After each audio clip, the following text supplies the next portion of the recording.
branhamtabernacle.org at sbfellowship.info. Ngayon, Sabado, Hulyo 26, 2025. Ngayon, ang mga agila nagtitipo ng sulat mula sa Branham Tabernacle. Minamahal na nobya na walang kundi-kondisyon.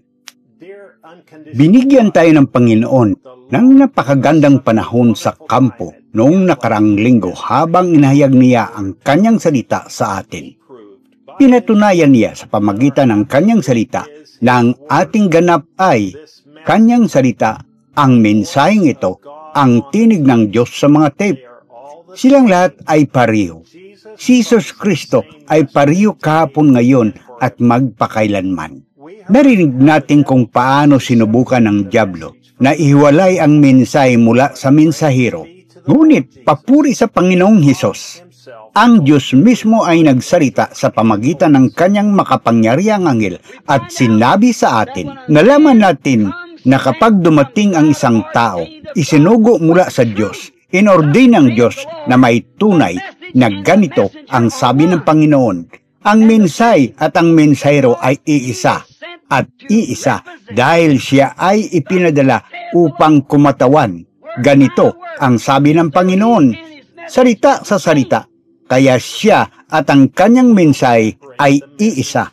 Hindi mo maihiwalay ang mensahe sa mensahero. Pareho sila. Ganito ang sabi ng Panginoon. Hindi mahalaga kung ano ang sabihin ng sinumang huwad na pinahiran. Sinabi ng Diyos na sila ay pareho at hindi maaring paghiwalayin.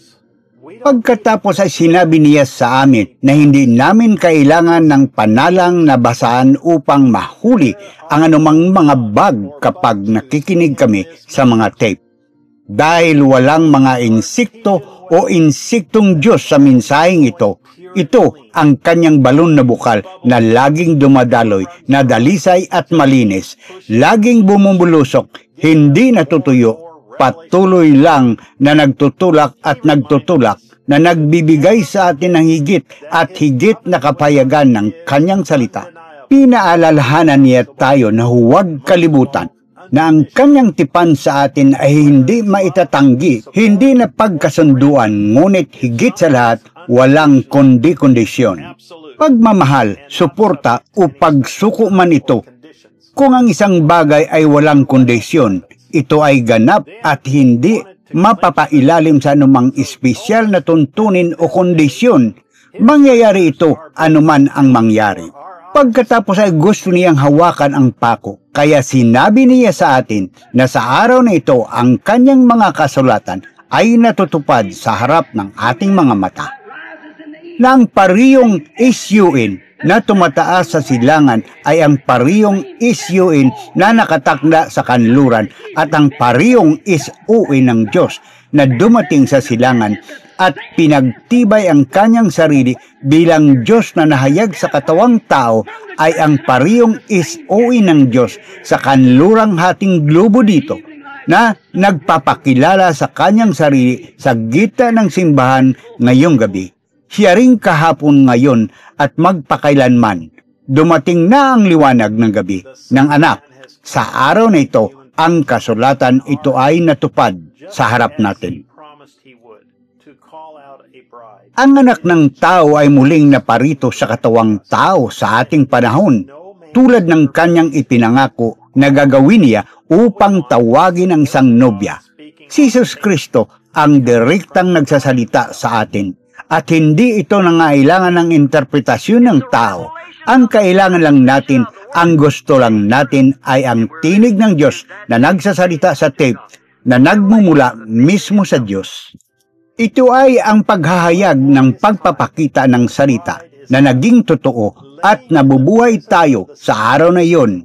Papuri sa Diyos ang paghahayag ng misteryo ng kanyang sarili.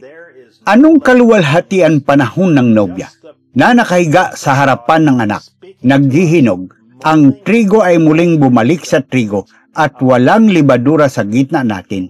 Ang dalisay na tinig lamang ng Diyos na nagsasalita sa atin, hinuhubog at ginawa tayo sa larawan ni Kristo. ang salita. Tayo ay mga anak ng Diyos. Ang kanyang katangian na itinakda niya na dumating sa panahong ito, ang pinakadakilang panahon sa kasaysayan ng mundo. Alam niya na hindi tayo mabibigo, hindi tayo makikipagkompromiso, ngunit tayo ay maging kanyang tunay at tapat na salita na nobya, ang kanyang ipinangaking super royal na binhi ni Abraham na darating. Ang pag-agaw ay malapit na. Dumating na ang oras sa isang pagtatapos. Darating siya para sa kanyang nobya, na inihanda ang kanyang sarili, ngunit nakaupo sa presensya ng anak. Naririnig ang kanyang tinig na binibihisan ang kanyang nobya. Sa lalong madaling panahon, nagsisimula na nating makita ang ating mga mahal sa buhay sa lampas sa tabing ng panahon na naghihintay at nananabik na makasama tayo. Ang mga tip ay inilaan ng Diyos na paraan para gawing perpekto ang kanyang nobya. Ang mga tape na ito ang tanging bag na magbubuklod sa kanyang nobya. Ang mga tape na ito ay ang tinig ng Diyos sa kanyang nobya. Inanyayahan ko kayong pumunta at makiisa sa amin, isang bahagi ng kanyang nobya, ngayong linggo, alas 12 ng tanghali, oras ng Jeffersonville, habang naririnig natin ang lahat tungkol sa kung ano ang nakatakdang mangyari sa lalong madaling panahon. Ang pag-agaw, 65-1204, Brother Joseph Branham.